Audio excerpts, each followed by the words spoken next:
দাদা কিছু বলছো? ও আমার ভাই আজকে হ্যান্ডেল মারা কম্পিটিশনে জিতে এসেছে। আমার ভাইয়ের মতো মেয়ে হ্যাংলা হয় না, সারাক্ষণ মেয়েদের ফটো হাতে নিয়ে থাকে। বলেন কি? একবার খালি আপনার বোনের সাথে আমার ভাইয়ের বিয়ে দিয়ে দিন, হ্যান্ডেল মারা ছেড়ে দেবে। ইস, মিথ্যে কথা। কি রে, মেয়েটাকে বিয়ে করলে তুই হ্যান্ডেল মারা ছেড়ে দিবি তো? এমন সুন্দরী বউ পেলে কি হ্যান্ডেল মারবে দাদা? এই হলো আমার ভাই। আমি বিশ্বাস করি না।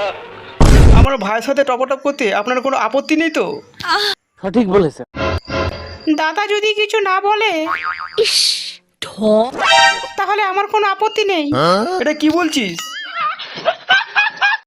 আমারও একটা স্বপ্ন ছিল, আমারও একটা গার্লফ্রেন্ড হবে, দীঘায় ওকে ঘোরাতে নিয়ে যাব। কিন্তু সেই আশাটা আমার আর পূরণ হলো না। আমি কি বলছি বাবা, আরে কেনা কে চাতে হো? তুই আমার জন্য একটা গার্লফ্রেন্ড জোগাড় করতে পারবি বাবা? বাবা, আপনার কি বুড়ো বয়সে কি মাথাটা কি খারাপ হয়ে গেছে? দীঘায় যাবে তাহলে মাকে নিয়ে যান।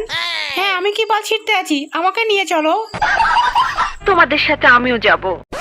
বাবার জন্য আর নতুন কোনো গার্লফ্রেন্ড খোঁজার দরকার নেই মা।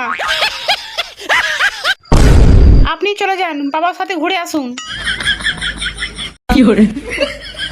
এতক্ষণে মেয়েকে বুঝিয়ে ঘর থেকে বাইরে করতে পেরেছি। হ্যাঁ, समझ रहे हो?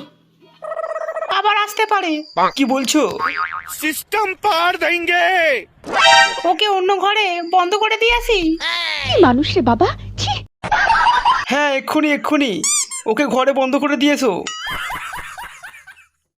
আমি অতক্ষণ দামি কন্ডম নিয়ে আসছি।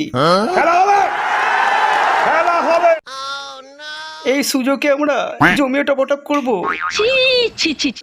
তুমি রেডি হয়ে থেকো। বুঝো না এই ব্যাপারটা।